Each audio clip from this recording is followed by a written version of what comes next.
Shalom mes frères et sœurs, j'espère que vous allez bien. Je vais partager un message avec vous et vous dire que Dieu est avec nous pour nous aimer. Alléluia. L'amour est le mot le plus utilisé dans la langue anglaise. Si vous n'y croyez pas, tapez simplement le mot love sur votre navigateur Google et vous verrez le nombre de résultats qui s'affichent. Il a été mentionné que l'une des questions les plus fréquemment posées aux assistants vocaux sur les smartphones dans un passé récent était « Est-ce que tu m'aimes ?» C'est sans aucun doute un appel à l'aide. Lorsque Jésus est venu sur terre, son intention expresse était de démontrer son grand amour envers l'humanité. Il a toujours aimé son peuple, mais d'une certaine manière, son peuple ne pouvait pas garder les yeux fixés sur lui seul.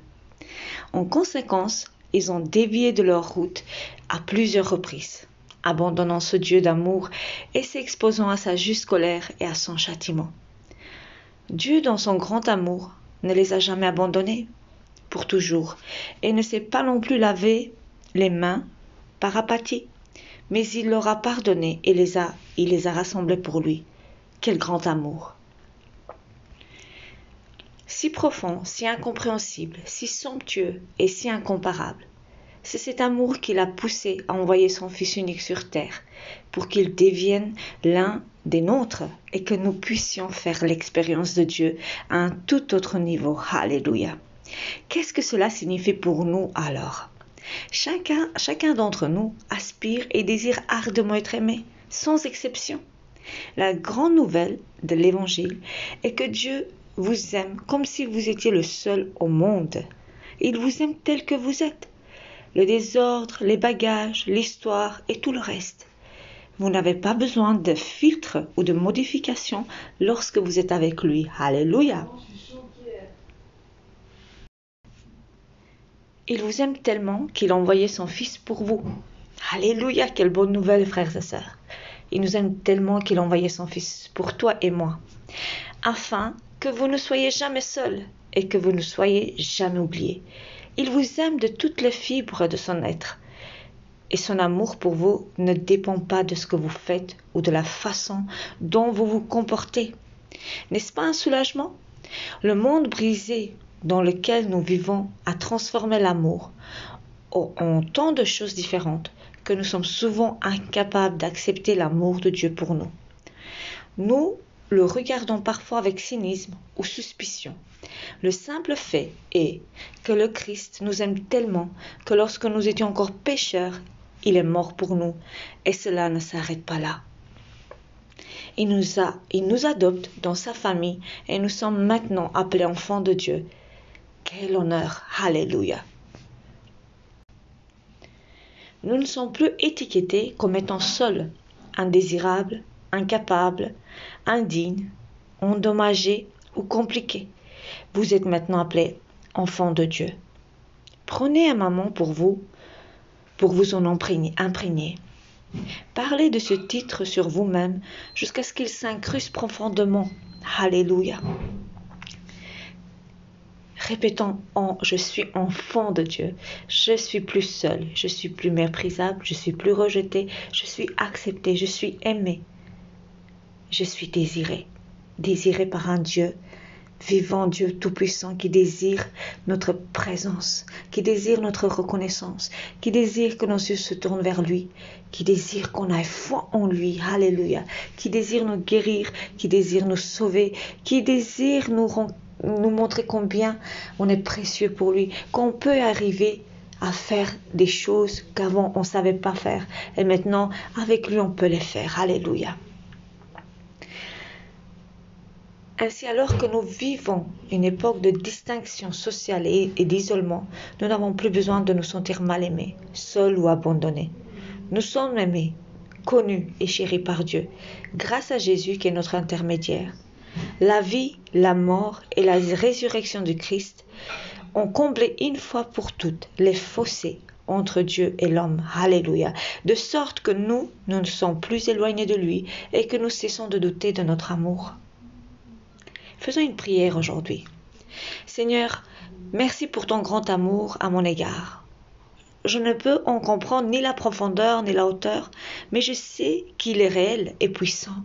Je m'abandonne à ton amour pour qu'il m'enlève toute insécurité et toute peur et m'aide à vivre en paix et en sécurité.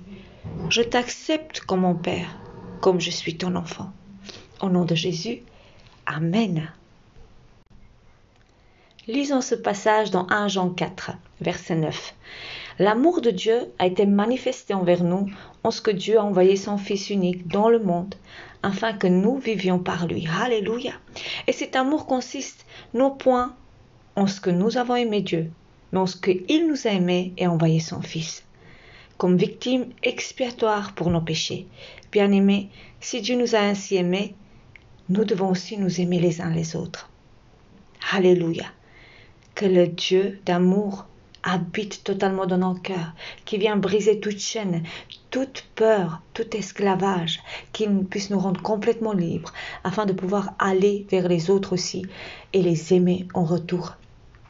Car de nos jours, il y a une grande peur de montrer ses sentiments, de montrer son amour et d'aller vers les autres. Et je parle de moi-même aussi. Par moments, il y a des pensées comme ça qui viennent, mais lorsqu'elle vient cette pensée-là, je me rappelle à la parole de Dieu et je dis Seigneur, donne-moi un cœur comme le tien. Et change mon cœur, transforme-moi. Je vais aimer comme toi tu as aimé, sans condition, sans intérêt, sans peur finalement. Que le Seigneur, le Dieu Tout-Puissant, puisse faire cette transformation en nous, dans le nom de Jésus. Amen, mes frères et sœurs. Ésaïe 54, verset 10 nous dit « Quand les montagnes s'éloignèrent, quand les collines chancelèrent, mon amour ne s'éloignera point de toi, et mon alliance de paix ne chancelera point, dit l'Éternel, qui a compassion de toi. » L'Éternel nous promet son amour éternel, son amour sans faille, son amour sans fin. Surtout, il parle de cette alliance qu'il a faite avec nous. Le jour où nous avons reconnu Jésus-Christ comme roi, comme sauveur, comme fils de Dieu, comme celui qui nous sauve, qui lave nos péchés, Dieu a fait une alliance avec nous. Il a promis qu'à partir de ce jour-là, il ne nous abandonnera pas, que nous recevons son Esprit Saint et nous avons la vie éternelle avec lui. Mais gardons alliance avec l'Éternel aussi. Respectons cette alliance. Comme dans un mariage, lorsqu'il y a un mariage et il y a une alliance au doigt, cette alliance signifie que tu as promis qu'on a promis fidélité, qu'on a promis d'aimer cette personne dans le mal et dans le bien et d'être toujours là pour elle. C'est ce que Dieu a fait pour nous. Il promet de nous aimer. Au-delà de tous les problèmes, au-delà de tout ce qui peut être dans notre vie, notre caractère, notre comportement, lui il reste fidèle, il nous aime. Nous, de notre côté, on doit rendre pareil à Dieu. L'amour, le respect, la fidélité, la foi. Car même dans un mariage, la confiance vaut de l'or. Avoir confiance dans son compagnon, sa compagne, sa femme, son mari, veut beaucoup dire.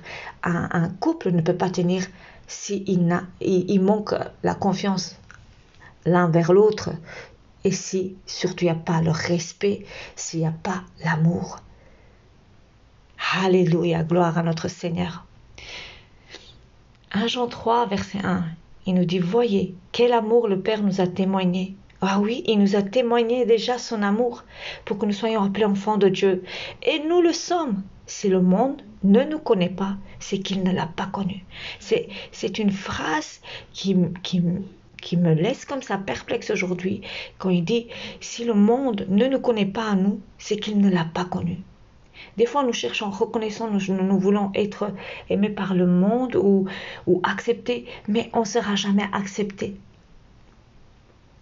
Car la personne en face n'a pas connu Dieu et ne reconnaît pas Dieu comme sauveur et ne comprend pas pourquoi nous sommes autant joyeux, remplis d'amour, remplis d'espérance et que tout va bien pour les chrétiens. Tant qu'ils ne connaissent pas l'Éternel, ils ne connaîtront pas. Mes frères et sœurs, demeurez dans l'amour de Dieu. Que cette parole d'aujourd'hui vous encourage et vous fortifie et vous aide à aller de l'avant.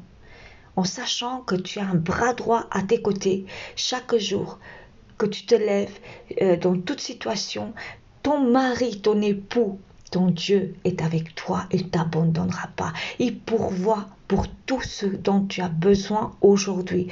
Peu importe la situation que tu passes, garde foi en lui et confiance en ce mari qui t'a aimé avant que toi tu l'aimes.